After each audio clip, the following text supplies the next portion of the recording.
Hi everybody, welcome back to Indycar and a happy 2018 to you from the Indycar show. My name's Gordon Ross and today I've got three subjects for you, but I'm going to try and keep it as brief as possible.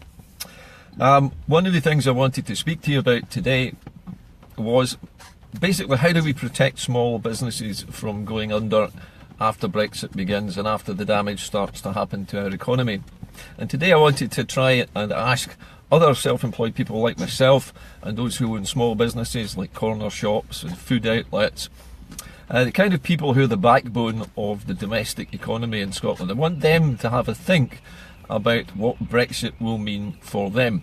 Now, last week I asked people to think back to 2008 when the financial world crisis happened and various banks began to collapse. The British Prime Minister at the time, Gordon Brown, decided that he was going to use up all of the taxpayers' money to save the banks from collapse, to save their jobs, to save their precious skins because they were too big to fail.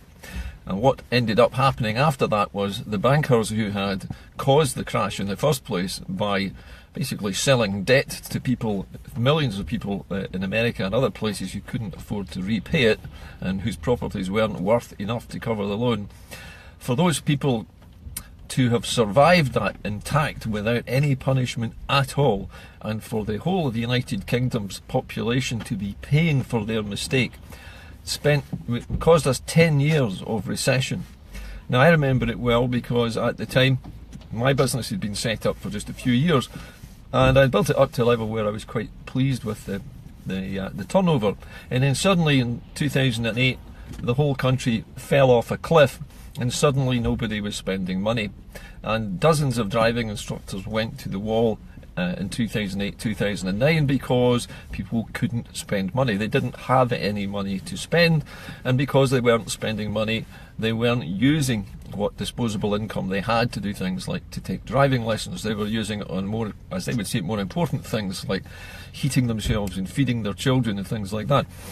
So what I'm saying here is that this is exactly the same kind of thing that will happen again with Brexit. It will maybe happen a little bit more slowly, but when it does happen, it's likely to be much longer lasting because the effects on the British economy of leaving 27 other nations and pulling out of their huge marketplace is going to instantly lose us somewhere between 10 and 25% of our overseas income. Now that's foreign currency earned by the United Kingdom, and in Scotland we produce a tremendous amount of foreign currency by exporting a lot of our goods and our products.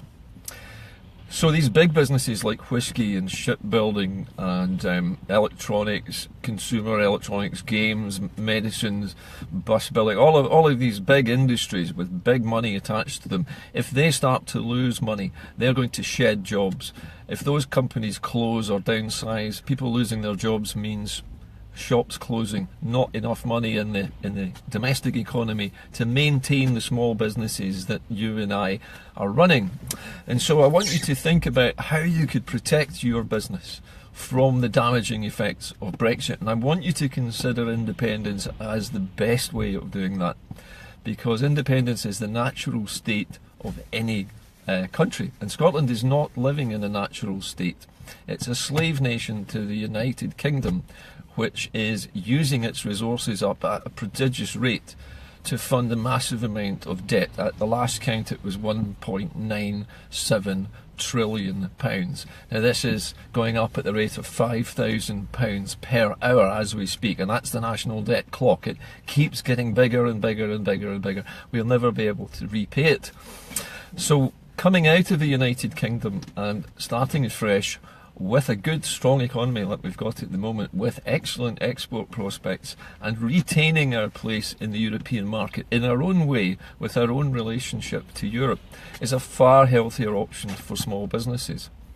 So if you are a small business owner and you're not already thinking about independence as a possible way of protecting your business, then I would urge you to look into it now and look at the facts and figures about how the export economy supports the internal economy that we all depend on. All the shopkeepers, the service providers, the people who do building work, construction work, the joiners, even things like music tutors and other tutors who help to teach your children, gardeners, you name it, everybody involved in the service industries and the internal economy will suffer if the economy starts to contract and jobs are lost, because people's income will disappear, and those services that we have built up our businesses in will simply go to the wall. And this is something I don't think anybody in Scotland wants, because the largest percentage of business activity in Scotland is small and medium-sized companies, not the big industries, not the big multinationals. It's you and me, it's corner shops, it's people employing maybe half a dozen others. These small companies are the backbone of the Scottish internal economy.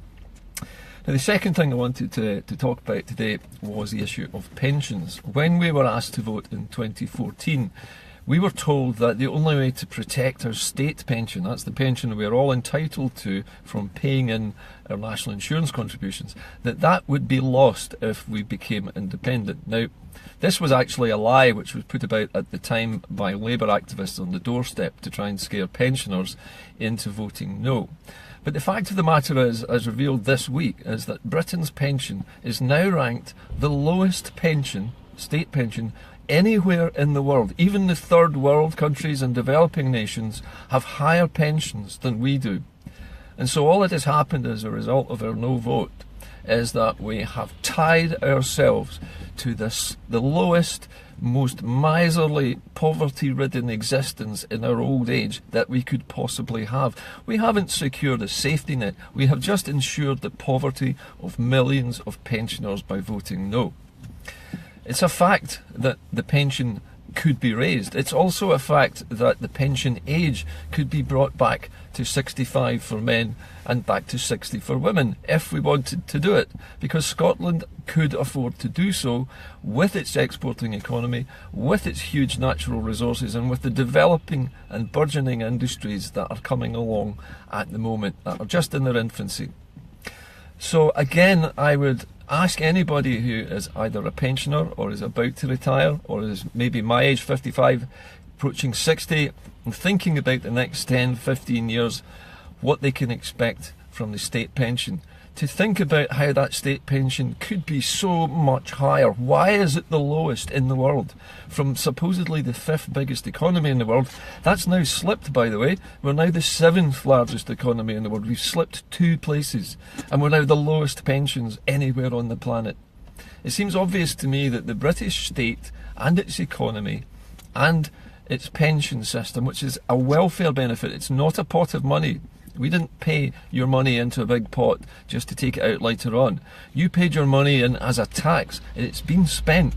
The only way that you get your pension is from the people who are working today and paying their national insurance and the taxation. That's people like me. I'm paying tax, I'm paying national insurance twice, and that's supporting the current pension. But the point is that if more people were employed earning more money, then that pension could go up. But more people can't be employed making more money unless we have full control of the economic levers which will allow us to develop our natural resources properly and to bring them into public ownership so that everybody can benefit and get a larger pension and have a more comfortable and safe retirement. So that's the other thing I want you to think about. Pensioners, think about whether voting no has done you any good or not. I bet you it hasn't, because remember the triple lock that used to lock the value of your pension to the cost of rising inflation, one of those locks has already been taken away, and the Tories are planning to take away the other 3 locks that are supposed to keep it in place, and eventually they'll start cutting it. They already tax your pension, remember, as income, so not only are they giving you a meagre pension, they're also taxing part of it, and they're taxing it in other ways by adding VAT to things. Okay, that brings me to the final part of today's show, which is to do with a thing called blockchain. Now, one or two of you probably heard of this word blockchain in respect to voting. And Martin Keatings, who is a good friend and a very active campaigner for independence and also for the rights of carers and those in care, Martin and some of his colleagues over the last 5 years have put a tremendous amount of work into trying to create an electronic blockchain system which would allow us all to vote securely without any vote tampering or rigging. Now, Martin Keating's made an announcement on Hogmanay which went a bit wrong because of technical reasons. But also he made the mistake of making his broadcast too long, and people weren't prepared to sit through 53 minutes of explanations and technicalities. Now, I know Martin, and I know other people like him who work with computers and who work with things like software, and they find it difficult to explain it to people who are not tech savvy. But I'll condense it down for you. What blockchain is a way of making a vote and getting a receipt for it. In other words, it's a two-ended system. Instead of just putting your vote in a black box and hoping that it's counted by honest people somewhere where it's being seen, instead of having to trust that to a Tory government and a Tory company which is sorting through your votes, you wouldn't need to do that. You would register on a system and you would use several key identifying pieces of information. So you might have your information about your address and your age and your phone number and your email address and so forth, and your national insurance number, all the things that most people know are contained in databases already. And then they would look at asking you questions which only you would know the answer to. So there might be questions about your health, there might be questions about other members of your family, the names of other members of your family, names of close friends, things which only you would know that would identify you as the person voting. Now, once that's been registered on a blockchain computer, the computer then asks you to make your vote. So let's say you voted yes and you pressed click to send that vote. The blockchain system would then send you a receipt which said that it had received your vote. It would record how you voted, and it would place your vote amongst the others that were being counted and would give it a unique number. In other words, if your vote came in as the 1,742,000, then your number might be 1,742,000, but that would be your unique number. And you would have a receipt which you could print out on your computer on a piece of paper which would say how you voted, when you voted, and would confirm your identity. Now, the nice thing about this is once that system operates, nobody else can then vote with your name, using your name, unless they know the answers to all your personal questions, which they cannot do. And so therefore it's a bulletproof system of making sure your vote is counted correctly and that you can see it at every stage of the count. You can go into the system and see where it is and how many other millions of people have voted. You would also be able to see what the size of the yes and no vote are in real time before the count actually finishes. So it would be quite an exciting way of voting, but a secure way. And at the end of the day, everybody would be able to see through the system and know that their vote has been both securely handled and counted properly and fairly. And it hasn't disappeared. It's not going to end up in a plastic bag in Duke Street somewhere. It's not going to be burned before anybody can check how it was counted. And if recounts are necessary, which they won't be with the blockchain system, they could be verified with the second computer, a bit like they do with the National Lottery, where they have multiple machines. And in the case of a disagreement, let's say it was a very close run thing, another machine could be brought in to recount what the first machine had done to make sure there were no errors. So there are many different ways that blockchain could be used both electronically and even non-electronically. You can actually use a blockchain system without computers, where you simply go in and you give these identifiers to somebody, you make your vote, you get a receipt for your vote from an actual person, which tells you how you voted and what your individual number is. It can be done physically as well. So it's a system which can work in many different ways, but electronically would be good because it would allow people to vote, say, over a period of 2 days just prior to the count. And it would mean that nobody would need a postal vote. They would simply need to be given a cheap mobile phone which had access to the internet. Now, for those of you who are not familiar with using internet and smartphones, it's a very simple way of using the internet to communicate with either your bank or another company or something like that. We often buy and sell things online quite happily. We don't worry about our data going astray when we're making a big purchase. Even a car people will buy online nowadays. Thousands of pounds change hands and nobody worries about somebody hacking into it and stealing their money. And if there is money stolen by anybody off a credit card, then it's returned to the individual.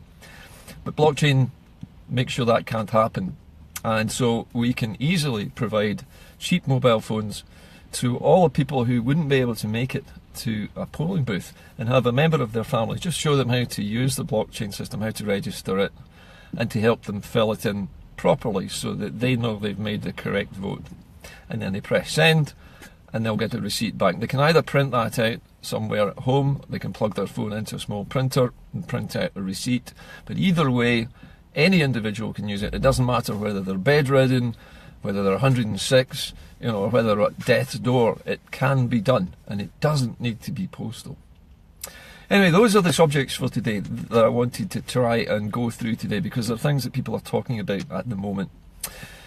I have heard from a reliable source that tomorrow there will be an announcement made by the First Minister. Now, I don't know what the announcement is. I can't tell you any details about it because I simply don't know, but I have heard it come from two reliable sources recently that there is to be an announcement made by the First Minister on the 4th. Now, that is tomorrow, if I remember correctly, because I'm still a bit muddled with the days, but on the 4th we can expect some kind of announcement from the First Minister. And I'm hoping, like a lot of other people, that it will be an announcement that there will be another referendum, and with a timescale for it, so we know when we're fighting, what we're fighting towards, when the big day is going to be, and what our roles will be in that fight. We'll wait and see. I have no solid facts, so I'm not going to make any claims of prior knowledge about what this announcement might be. It might be something completely different. For all I know, it might be the announcement of some new policy or some new system of voting. I don't know what it is, but we'll wait and see. Anyway, it's good to be back, and I'm happy to be bringing you more news, and over the next few weeks I'll continue to broadcast as much as I can and try to speak to particular groups of people online who might be wondering what to do about independence, what to do about Brexit. Remember, Brexit and independence are not dependent on each other. They're individual things. I mean, withdrawing from one union in Brexit is not the same as withdrawing from the union in the UK. They're different things altogether, and we would do them for different reasons. I know some people who want to be out of both the UK and Europe, and that's fine, they can have that view. But what I would say to them is, let's get out of the UK first, and then decide for ourselves how we relate to Europe, and do it democratically in Scotland, ourselves, with our own voting system. Anyway, I am off to do some work. I wish you all the very best for the remaining part of the holiday, and I look forward to speaking to you soon. Contact me in the usual way after the show if you have any comments or suggestions for other things you would like to hear me cover. But I'll say cheerio for now, and also I would recommend that you give Martin Keatings a little bit of latitude with his idea for blockchain. He's a man with very, very good ideas, and I think with a little bit of work and polish, the blockchain idea that he's proposing could be the solution to a lot of problems with voting security. Anyway, bye for now. Have a good week. See you later.